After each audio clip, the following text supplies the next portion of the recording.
What's going on, guys? The Brack Attack here, and as I told you all in my Crash Bandicoot Let's Play, the new Let's Play I'm starting is Pokemon Emerald, and we're getting stuck into it straight away. We're not going to have a break. I love Let's Playing too much, so we're going to get straight into it. And as you can see, well, it's Pokemon Emerald, I just said that. One of my, well, it's an often criticised generation. Well, it was at the time, it was pretty criticised, I remember.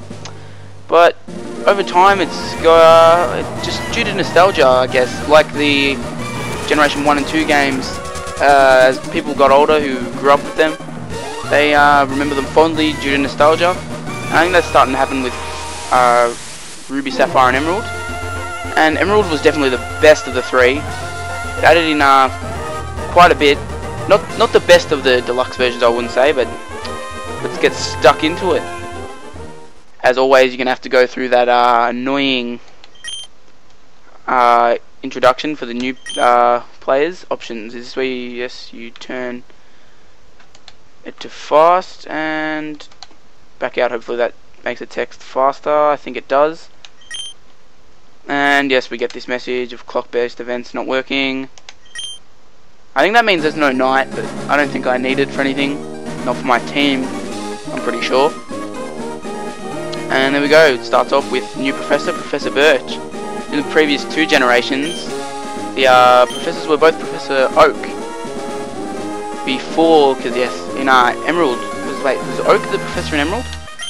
He wasn't the professor of the region, but I think he was talking. I'm not sure about in the originals, but in the remakes I'm pretty sure it was. So yeah, he shows you a Pokemon. This is a Lotad, which I was actually thinking about putting in my team as a water type, but I decided against it. I've actually got most of my team planned out.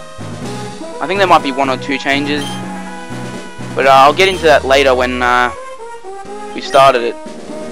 So of course he'll ask you if you're a boy or a girl. Obviously you can't tell. Obviously I am a boy. I never understood guys playing as girls.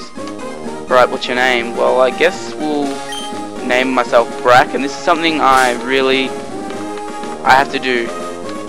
I have to put the lowest case letters in, even though that everything is in capitals in the earlier games.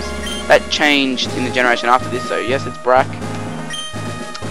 Well, not everything's in capitals, but the names I think are all names, Pokemon and humans alike, so yep, Brack moving into hometown of Little Root, which is something different. It's not like you've lived all your life there. It was a pretty good change to the start. It doesn't make it completely boring. And then it'll go on about your adventure about to unfold. And you shrink down into the overworld sprite. And we hear sounds of rumbling. And look, we're in the back of a truck. Yes, that's right. Our own mother put us in the back of a moving truck with all these boxes that don't seem to be secured at all. So we'll get out of here as quick as we can. I still don't see how I fit in that truck. Brack, we're here, honey. Really, we're here? Well, I've got a pretty big concussion, so I don't know. Oh, it must be tiring riding. Yeah, it's tiring when all these boxes are giving me a concussion. So we're in the little town of Little Root, the starting town that doesn't really offer anything except for the basis for introducing you. And let's see, she says about the movers Pokemon. That's actually changed from Ruby, Sapphire, and Emerald. The Pokemon movers in Ruby, Sapphire, and Emerald were Machokes or Machamps, whatever the last evolution was, I think it was. But now they are Vigoroths. Pretty sure they're Vigoroths. I'm losing touch with Pokemon. So we go upstairs. There's a clock here. The clock has stopped. Better set it and start it. I don't know why it would have been started. What is the time? It is 11. So that would be 11 there. So we get it around. That's roughly the time here. AM, yep. Let's confirm that. That is the correct time. I don't know why it gives you that clock-based thing. The start. That's pretty stupid. Like my new room, while it's pretty bland, somehow I have a GameCube in here. Did we steal that, or make sure that everything's all there on your desk? What, a book and a computer? A computer from like the 90s. So we'll boot up the PC. And this is something that not a lot of people know that's in here. There's a potion, which you might not use it, but it's just always good to get the potion, Nintendo GameCube. That's something Nintendo likes to add in, plug its own product. Mum might like this program. Oh wow, I wonder what it is. It's a Hoenn map. Pretty diverse map. I like really how all the towns are set out, the variety of towns. One thing that's a big complaint for most people is the huge sea routes that you can see there. But yeah, let's get downstairs. And how convenient. I come just in time to see Peterburg Gym where my dad is. And we just get to see the end of it. So, no seeing our father on TV. She thinks Dad was on. She thinks. How would she know? Wasn't she watching the TV before? What happened to those Pokemon? Unanswered questions. One of Dad's friends lives in this town, Professor Birch. I could make the Professor Bitch joke, but I'll leave that to Slowflake to make that. Slowflake, a great Let's Play, actually gave me the inspiration to do an Emerald Let's Play. So conveniently, the Pokemon Professor lives next door to us, so we're gonna walk on over to him. At least the walking speed isn't that slow in this. In the next generation, you walk slow as, and she doesn't know me.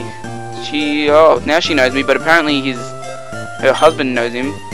Whoa, daughter about the same age as me. Hoo-hoo. And she's excited about making a new friend. And she's upstairs alone. Ooh. It's time for me to make my... What? She's not up here. Let's have a gaze at this Pokeball. And here she comes. My new girly friend. Yep, I'm back. And she starts rambling on about having her dream to become friends with Pokemon. And apparently she's heard all about me. I don't know how Professor Birch knew that much about me. She was hoping that it'd be nice. She's kind of sounding really desperate for friends. Even I think she was the only child, I guess,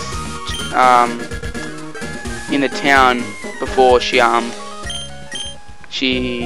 before I moved in.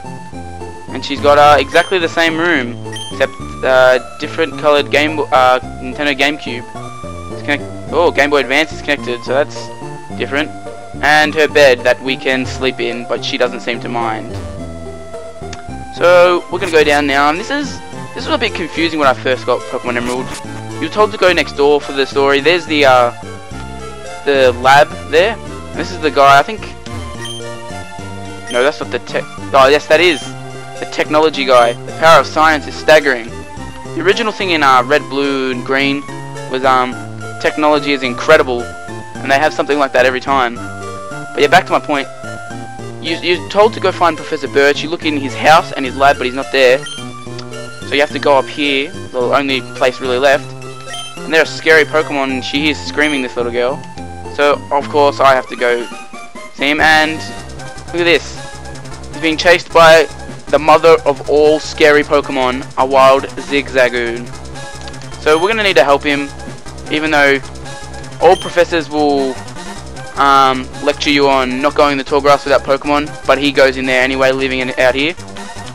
So I'm gonna pick my starter as Torchic.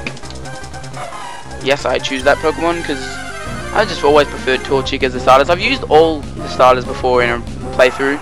Played through Hoenn region many times.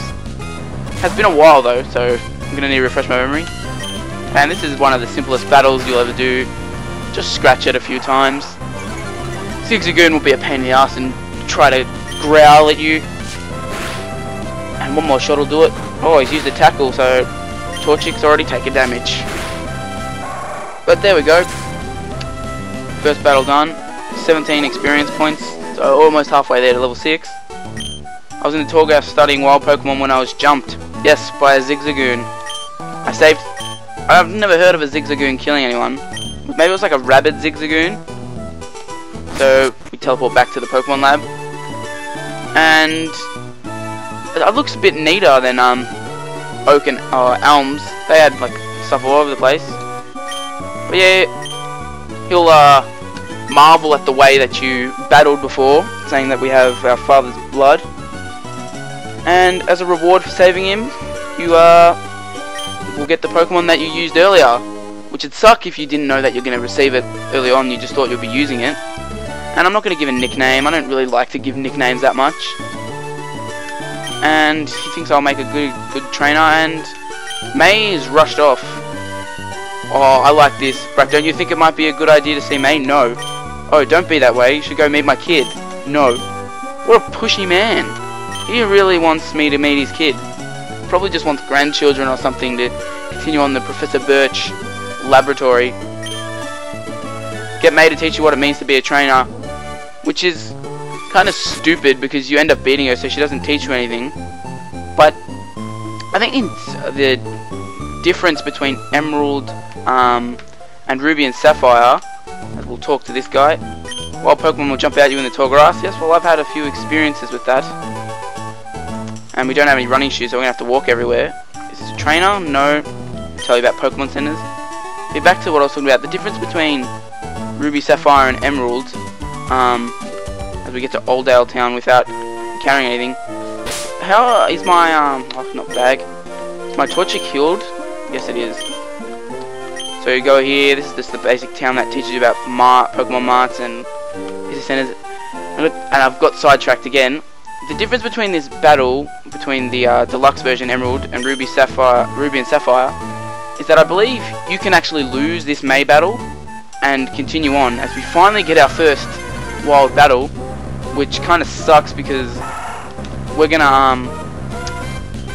I think she's level 6 when we take on her, so I might level it up a bit here, grind, as I talk about the battle. You can actually lose it in this. I think the first 2 battles you can lose, because I remember on a playthrough I lost the first 2 battles, but I could still carry on, whereas in the earlier versions I would have to restart and take her on again until eventually I'm able to beat her. This Zigzagoon is a pain in the ass with its growls. Well, this will be as good a time as ever to, well, talk about my planned team. The team I plan on using, well, obviously Torchic. I plan to get Electrike, evolved into a Manectric, a Corphish when I get the good rod, because I don't want to wait for the super rod to get an increased chance of getting Corphish, which will evolve into Crawdot, I believe. An Absol on Route 120 I'll be getting, a Trapinch on Route 111, but I'll have to wait to beat Flannery's gym, which is I think the 3rd or 4th. Yeah, 4th I think. And you get the Go Goggles after defeating that. And I'll probably just have a placeholder or something until I receive Rayquaza, which you'll get during the course of the story. Actually, a little interesting thing, I'm using the Xbox 360 controller, the wide controller that I used for my Crash Bandicoot Let's Play, which, oh, critical hit, that's nice. I guess to level 6. I still want to get to level 7 and defeat May by the end of this part, so we should be able to do that. Just get another level 3 Wingull, get some more critical hits. But yeah, I'm using the Xbox 360 controller. It's much more convenient than a keyboard. Especially, I just don't like keyboards for games that weren't designed for them. So like if it's a FPS on a computer, that's alright, but I much prefer a controller or something like that. So, oh, wait, that was a water move that was just used. I didn't know Wingull could have that at level 2. Use Growl, and because it's only got like 2 HP left, or something like that, I defeat it. Hopefully go to level 7. One more wild battle. Can't believe we didn't get any wild battles on the way to this. Well, we got one, and then that's the first Poochyena of millions you're going to be seeing. Team, I think it's Aqua.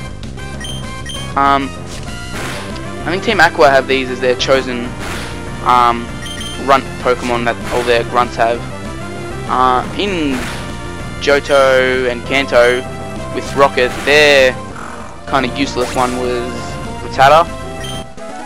So there we go, level 7, and I'm going to go quickly heal. And I've learned Focus Energy, which I probably won't be using. Probably should mention on this run, I'm not really, when I plan out my in-game runs, I don't really have them perfect. So like I don't plan out a perfect team. Like I'll use Slowfake as an example again. He has his team perfect, and he had like a level 20 combo skin before he fought May the first time because he was searching for a route, I think. Or yeah, I think it was May. Oh no, that's a little annoying thing that I usually do. I accidentally talk to the Nurse Joy multiple times because I'm not really paying attention. I'm just smashing A. So hopefully we won't get any wild battles because I'll probably just run away from it. There we go, and we sneak up behind May. Oh, and we've just disrupted her. She'll never know what Pokemon on Route 103. So she sees our Pokemon, we have a battle. But she can obviously find out what Pokemon on Route 103 from Bulbapedia or Cerebi. You know, just look it up. I'm sure they have that in the Pokemon world. And so obviously she'll have the Pokemon that's strong against yours. Oh, it's only level 5, so I could have gone up against it, but just used Scratch. And that only did 3 damage, so I should be able to win this battle easily. This is pretty... In the early going, battles become really tedious where you can't one-hit KO trainer Pokemon, and they can't really defeat you because they're a lower level, but... And there we go, you get a heap of experience for beating May this time. Gets up my stats. And level 8 Torchic now. So... we get some money. I don't know where she got $300 from, or 300 Poke, I think it's called. And then she again marvels in my ability, thinking I might be able to befriend any kind of Pokemon easily. And she heads back to the lab. So we don't really need to heal our Pokemon. And I think we'll get back to the lab, and that's where we'll end the party. We're up to 17 minutes, and she's obviously here. She's telling me to hurry up, but she's waiting for me. Well, she's only going at walking pace, but she wants to hurry along. And we can use these barriers that help you get back to where you want to go to a lot quicker, instead of having to go through wild battles. And we'll talk to Professor Birch. Here's that I beat May on my first try, and he's thinking it's excellent, but deep down inside, he's hating it. If she has extensive history as a trainer already, why does she have a level 5 Mudkip? So he'll hand you the Pokédex so I can do all his work for him, and he can just sit here doing absolutely nothing. May apparently goes everywhere with it and catches a rare Pokemon. Where is this rare Pokemon? You have a Mudkip that was probably gifted to you, and so she'll just repeat pretty much exactly what he said, and she'll give you Pokeballs. But we don't have the Pokeball tutorial until, well, a couple of towns. And it's actually a pretty well disguised Pokemon catching tutorial. So that's it for this part, for part 1 of Pokemon Let's Play Pokemon Emerald. If you liked it, subscribe, comment, rate, and I'll catch you all next time for more Pokemon Emerald.